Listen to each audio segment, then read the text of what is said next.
We're back at it reading Amy Carmichael, Rescuer of Precious Gems by Janet and Geoff Benge. Chapter 3 is A Voice from the Fountain. It took a little while for things to settle down, but slowly life around the Carmichael house fell into a new pattern. But one thing didn't change. Amy's parents had been strong Christians, and although Mr. Carmichael was now dead, each Sunday Mrs. Carmichael continued to take the children to the Rosemary Street Presbyterian Church. The family walked to church together, dressed in their best clothes.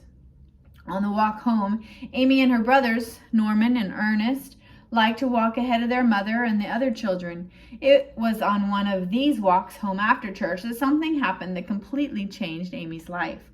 It was a cold, dreary day, and Dr. Park, pastor of the Rosemary Street Presbyterian Church, had preached a particularly long sermon. After an hour and a half sitting in the drafty church, the whole Carmichael family was eager to get home to the warmth of the fire in the drawing room fireplace.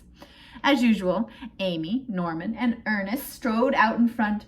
They were winding their way through the streets back to College Gardens when an old beggar woman came staggering out of a side alley. Her clothes were tattered and her feet were wrapped in strips of rags that were clogged with mud. Slung across her back in an old coal sack was a bundle of sticks. The old woman was doubled over under the weight of the heavy bundle. As the woman stumbled along, Amy and her two brothers stopped and looked at her. Despite their father's money woes, the Carmichael children had grown up with much more money than most people. Yet they had also been taught to help others, regardless of whether they were rich or poor. So, with a shrug, the three of them walked up beside the old woman. Norman lifted the bundle of sticks from her back, while Amy and Ernest each took hold of one of the woman's arms and walked along beside her. The old beggar woman smiled a toothless smile and pointed toward another alley about half a mile further down the street. The three Carmichael children had expected to help the old woman to a nearby building.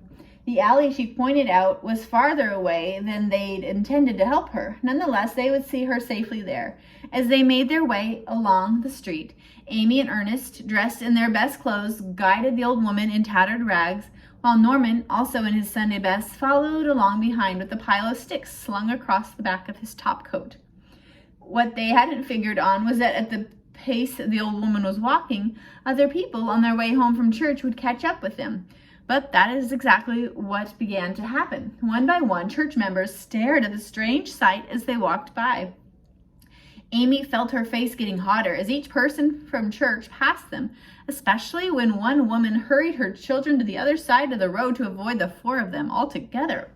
Embarrassed, Amy and her brothers kept their heads down, not even looking at each other and hoping no one important came along and saw them. There was a fountain in the center of the road, and trying to keep her mind off walking beside the beggar woman, Amy studied it closely. It was made of blocks of cut stone, and the water sprayed out from three spouts at its center. As she studied it, Amy suddenly stopped. Someone was talking to her. She clearly heard a voice say, "Gold, silver, precious stones, wood, hay, and straw. The fire will test what sort of work each one has done.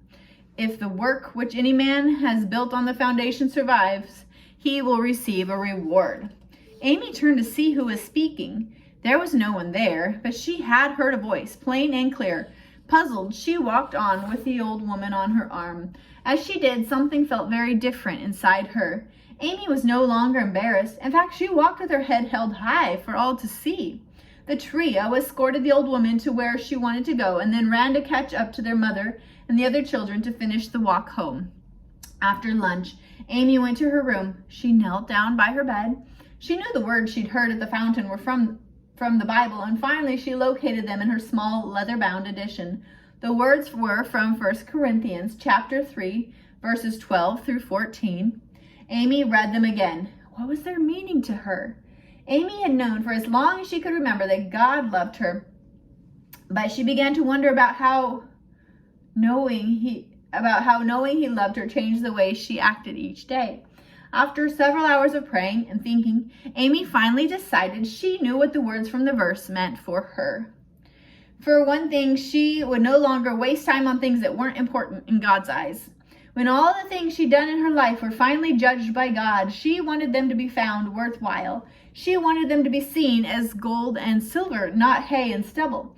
For another thing, she would never again worry about what people thought of her. If what she was doing was pleasing to God, that would be enough for her. If other people, even other Christians, didn't want to walk with beggars, that was their business. But Amy would walk with them, and she would walk proudly. When she finally came downstairs for dinner, Amy had new purpose in her heart, a purpose that would lead to some very unusual changes in her life. Amy had always been kind. As a small girl, she had once visited Belfast with her mother. During the visit, they had stopped at a tea room for a cup of tea and some scones. As they ate, Amy noticed a grimy little beggar girl with her nose pressed up against the tea room window. The poor little girl with no food was looking in at the rich little girl who had a plate full. The gaze in the little girl's eyes had affected Amy deeply. When Amy got back home to Mill Isle, she sat down in front of her nursery fireplace and wrote a promise to the girl. "When I grow up and money have, I know what I will do. I'll build a great big lovely place for little girls like you." Amy was also kind to animals. She couldn't stand to see them suffer. Once, on her way to family prayers, she had noticed a mouse drowning in a bucket of water. Without a second thought, she scooped up the mouse and dropped him into her apron pocket. Unfortunately, the mouse had squeaked when her father was praying, and Amy was punished for disrupting the peace. But she had saved a mouse's life, so the punishment was worth it. But as kind as Amy had been in the past, there was something different about her now. She wasn't going to be kind just because that was the right thing to do. She was going to be kind because God had asked her to be kind to those he loved. Amy's two younger sisters were amazed at the change in her. They called her new attitude Amy's enthusiasms, and Amy was enthusiastic. There was so much to do. So many people she knew God wanted her to love and be kind to. While Amy wanted to learn more about God, she also wanted to help others learn about him. On Sunday afternoons, she would wander the streets of College Gardens and invite the local children back to the Carmichael house, where she would hold a children's meeting. The children would sing and clap, and Amy would read them Bible stories and tell them how God loved them. While Amy was busy with the children, Mrs. Carmichael made sandwiches and lemonade for them all to enjoy when the meeting was over. Some of the children who came on Sunday afternoons wanted to know even more about God, so Amy started her morning watch club. The club met on Saturday mornings, and to every child who wanted to join, Amy gave a blank blue card with gold edges. On the card, she had the children write out a pledge that they would spend time every day praying and reading their Bible. When they had signed the pledge card, they gave it back to Amy. Every Saturday morning after that, they would meet together and discuss how well they were doing keeping their pledges. Everyone, even Amy's two youngest brothers, looked forward to the morning watch club. Amy seemed to be able to make it so much fun as they talked and learned from each other.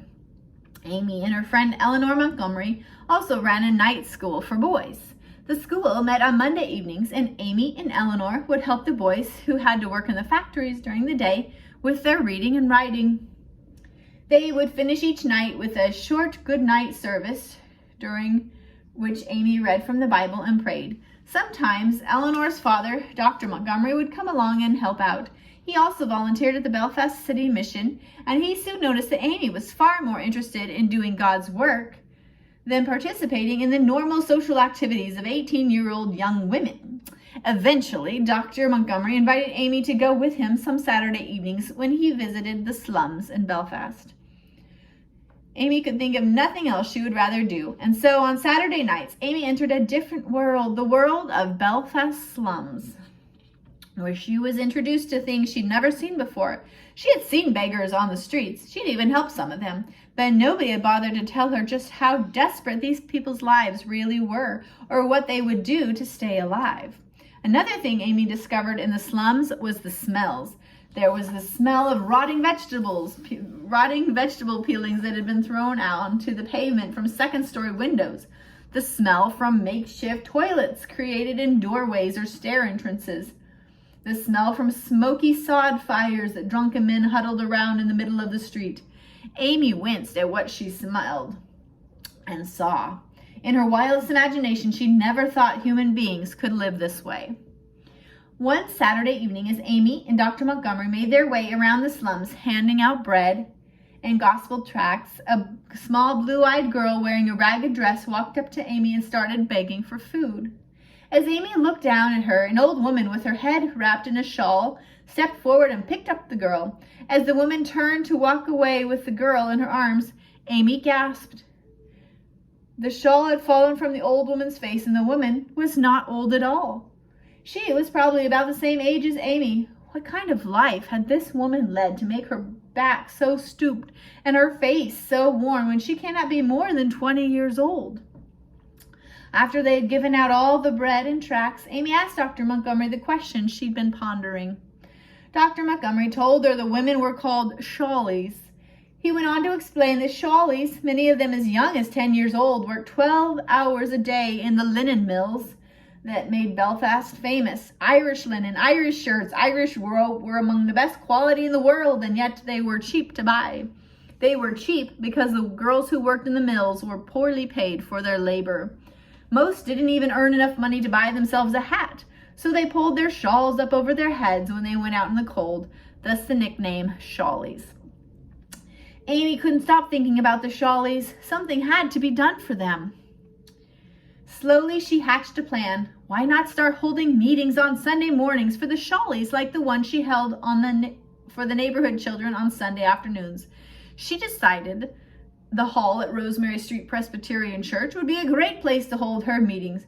The church hall had plenty of room, and Amy was sure everyone in the church would love to see it used to reach out to the less fortunate citizens of Belfast. Amy visited Dr. Park, pastor of the church, and asked him for permission for the Shawley girls to meet on Sunday afternoons for Bible study and prayer in the church hall. Whether Dr. Park thought it was a good idea or whether Amy was impossible to turn down is not certain, but the pastor gave his permission for Amy to hold the Shawley meetings in the church hall. Some members of the congregation were not happy when they discovered that the riffraff of Belfast were using the church hall. Many church folk, even friends who had known the Carmichaels for a long time, couldn't figure out why Amy would want to associate with Shawleys, let alone bring them to church. Some wondered whether Amy was aware that Shawleys smelled bad and had fleas and lice. What if some of their fleas and lice crawled onto the church furniture? Soon, Dr. Park was being regularly visited by church members who urged him to withdraw his permission for Amy to use the church hall for her meetings. Each time, Dr. Park refused. Frustrated by his response, some church members went straight to Amy and told her what they thought about her meetings with the Shawley girls. Amy did not care what they thought. Ever since the day she had heard the voice at the fountain, she hadn't cared what anyone thought of her. All she wanted to do was please God and share his love with others. All her enthusiasms and her responsibilities around the house kept Amy very busy. In September 1886, her mother decided that Amy needed a vacation. Amy chose to go to Scotland and stay with an old school friend, Sarah McCullen. While in Scotland, the two girls traveled down to Glasgow for a Keswick meeting. Keswick was actually the name of a place in England where 12 years before there had been some large Christian tent meetings. Since that time, the same type of meetings had been held all over the British Isles, and they had become known as Keswick meetings. Amy had heard a lot about Keswick meetings, and as she sat and listened to the speaker, she expected something wonderful to happen to her.